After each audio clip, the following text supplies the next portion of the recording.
JEE mains 2021 में ये question पूछा गया था। इसमें हमें ये एक ट्रिग्नोमेट्रिक इक्वेशन दी हुई है और हमें इसके नंबर ऑफ रूट्स या मैं कहूँ नंबर ऑफ सॉल्यूशंस को फाइंड आउट करना है और जो हमें इंटरवल है वो 0 to पाई यूज़ करना है। तो मैं क्या करूँगा, जब भी मुझे कोई ट्रिग्नोमेट्रिक इक्वेशन दी होती है तो मैं वहाँ पर ट्राई ये करता हूँ कि मैं अपने फंक्शंस को सेम बनाने की कोशिश करूँ। तो यहाँ पर फंक्शन साइन स्क्वायर एक्स है, यहाँ पर कॉस स्क्वायर एक्स है, तो मैं या तो इसको कॉस स्क्वायर एक्स में कन्वर्ट करने की कोशिश करूँगा या इसको साइन स्क्वायर एक्स में कन्वर्ट करने की कोशिश करूँगा। तो मैं एक काम कर सकता हूँ कि कॉस स्क्वायर एक्स को मैं 1 माइनस साइन स्क्वायर एक्स लिख सकता हूँ। तो अगले स्टेप में मैंने कॉस स्क्वायर एक्स को 1 माइनस साइन स्क्वायर एक्स लिखा। अब मैं 81 raise to the power 1 minus sine square X पर लॉ ऑफ एक्सपोनेंट लगा के इसको ब्रेक करूंगा और इसको मैं लिखूंगा 81 upon 81 raise to the power sine square X. अब मैं यहाँ पर 81 raise to the power sine square X को टी बोल देता हूँ, तो ये बना t plus 1 upon T is equal to, या मैं कहूँ 81 upon T is equal to 30, तो ये बना T square plus 81 is equal to 30t, और ये हुआ T square minus 30t plus 81 is equal to 0।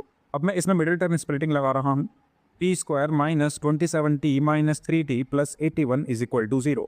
T मैंने कॉमन लिया तो अंदर बचा t माइनस 27, यहाँ से मैंने माइनस 3 कॉमन लिया तो अंदर बचा t माइनस 27, तो यहाँ से मुझे मिला t minus T into T minus 27 is equal to 0। यानी मेरे पास t की दो वैल्यू आई है 3 और 27, लेकिन t को मैंने क्या माना था, मैंने t किसको माना था 81 raise to the power sine square X को, तो मैं इस t की जगह 81 raise to the power sine square X रख लेता हूँ। 81 raise to the power sine square X को मैं 3 रेज टू द पावर 4 लिख सकता हूँ 81 को, और sine square x is equal to 3 raise to the power 1, तो यहाँ से मुझे मिला 4 sine square x is equal to 1, और यहाँ से मुझे मिलेगा sine x is equal to plus minus 1 upon 2। Similarly यहाँ पर भी मैं लिख सकता हूँ 3 raise to the power 4 sine square x is equal to 3 raise to the power 3, यानी 4 raise to the power sine square x is equal to 3, यानी यहाँ से मुझे साइन एक्स मिला plus minus root 3 upon 2। 0 to pi interval का मतलब यहाँ से लेकर यहाँ तक सिर्फ फर्स्ट और सेकंड क्वाड्रेंट की बात हो रही है। तो फर्स्ट और सेकंड क्वाड्रेंट में साइन जो है वो पॉजिटिव होता है, यानी नेगेटिव वाली वैल्यू रिजेक्ट हो गई है, तो साइन एक्स की वैल्यू हमारी आई 1/2 और रूट 3/2।